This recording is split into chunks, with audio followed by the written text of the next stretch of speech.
แต่ข้าวพี่น้องเอ้ยสุกแล้วเฮ็ดหอมนะแกงเฮ็ดหอมนะพี่น้องกำลังขึ้นอายข้าวเฮาอันนี้กำลังสุกคือกันแกงเฮ็ดบ่โดนดอกพี่น้องใส่พริกลอใส่รสดีใส่น้ำปลาร้านะคะทุกคนเฮ็ดหอมเดือนซื้อมาแต่ห่างเมื่อวานนี่พี่น้องเฮาบ่ใส่ตำพริกใส่เฮาก็ใส่พริกลอไปนะคะใส่น้ำพอเจาะเอาอันนี้ไปเก็บก่อนจ้ะเฮ็ดหอมกับมะพริกเฮานะคะกำลังซุกเข่ากำลังขึ้นอายกำลังสิได้กินข้าวบ่ายพี่น้องข้าวบ่ายหรือวัดยามมื้อแลงเลยก็บ่ได้นะคะ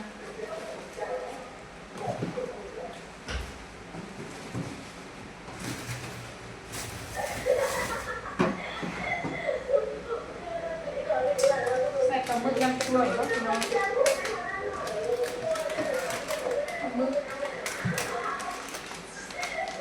ปลาหมึกหอมใส่ปลาหมึกไปหน่อยก็แซ่บแล้วแต่เนาะแกงเห็ดหอมใส่ปลาหมึกน้อยแซ่บๆหอมๆขออนุญาตปาดใส่ก่อนปาดถุงใส่จักหน่อยพี่น้องใส่จักหน่อยใส่หน่อยใส่หลายเด้อแต่เฮาเป็ดปลาหมึกมาตอยน้อยนะคะทุกคนตัวน้อยๆนะหลังมันหนังนัวถ้าหักนัวพี่น้องนัวหอมใส่ไปเลยถุงละ50 บาทใส่น้ำอีกนิดนึงนะคะย่างเค็มเพราะว่าปลาหมึกนี่มันออกเค็มจังหน่อยเค็มแต่นัวนะคะเฮ็ดซุกแล้วเด้อพี่น้องเด้อเฮ็ดซุกแล้วเอาปลาหมึกใส่จังหน่อยเดือนละ10 โป่งนั่นละนะคะข้าวกับเฮาก็เริ่มซุกแล้วนี่เอาปลาหมึกใส่เรียบร้อยหอมพี่น้องเลยผู้ใดอยากกินกระจัดเลยนะคะเฮ็ดหอมใส่ปลาหมึกน้อยปลาหมึกมาตอยหอมเป็นปลาหมึกนัวพี่น้องปลาหมึกนัวนะคะ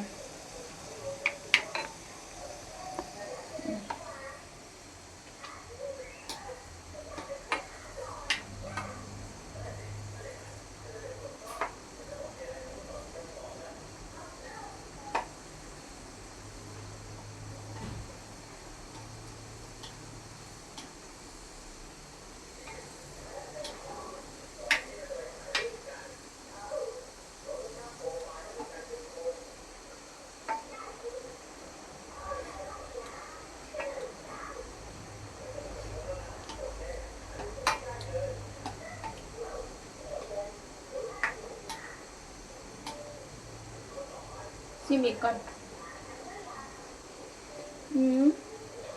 แซ่บแล้วว่าอยากจางจักหน่อยไหมพี่น้อง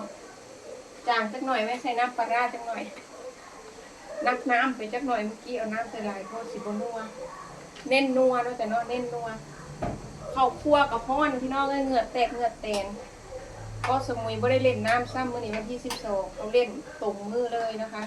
วันที่13เด้อพี่น้องเด้อนะคะเล่นตรงมือเลยนะคะทีนี้มาเบิ่งข้าวทุกคน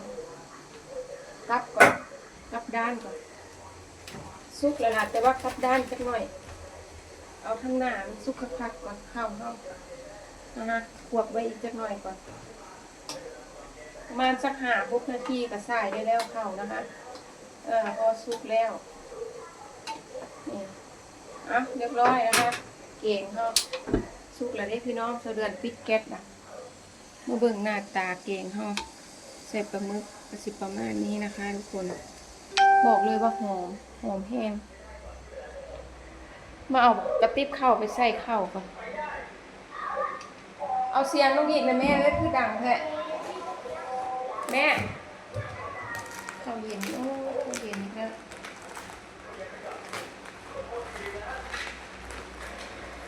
ข้าวเย็นอีกแล้วใส่นี่ไว้ก่อนไม่ถ้าทอดกินมื้อนี้กระแดดดีค่ะเต็มเลยแดดแห้งเราเรียกว่าที่ซักผ้าได้พี่น้องเลยปั่นผ้าท่านเด็กปั่นอยู่เอาเสียงลงอีกในลูกคือดังแท้ ก็ดังแท้เอาลงแม่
ปิดพี่น้องแบบนี้เนาะนะเรียบร้อยแล้วนะฮะใส่ข้าวใส่น้ำก่อนพี่น้อง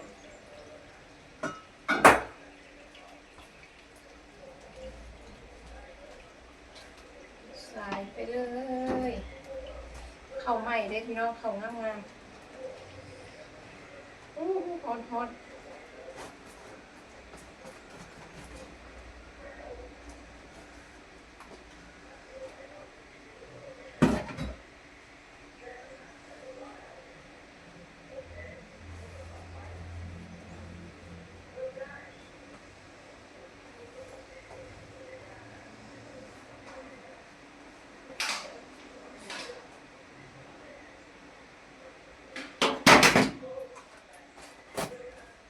ตักแกงใส่แบบใส่อันถ้วยใส่ซ้ำอันนี้พี่น้องไปเอาถ้วยเอาซ้ำก่อนพี่น้องเลยถ้วยซ้ำเอาถ้วยซ้ำมาทันได้ล้างดูพี่น้องจังไดเฮาล้างถ้วยล้างซ้ำก่อนว่าก่อนสิกินข้าวกินน้ำคลิปนี้ล้างก่อนจวดก่อนเห็นกับบ่ได้เนาะจ้ะเนาะเห็นบ่ได้บ่ปล่อยผ่านแน่นอนนะคะจวดเลยในบ้านเฮาก็ได้นะคะนวดเลยจ้า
เ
รียบร้อยหอยสังนะคะทุกคน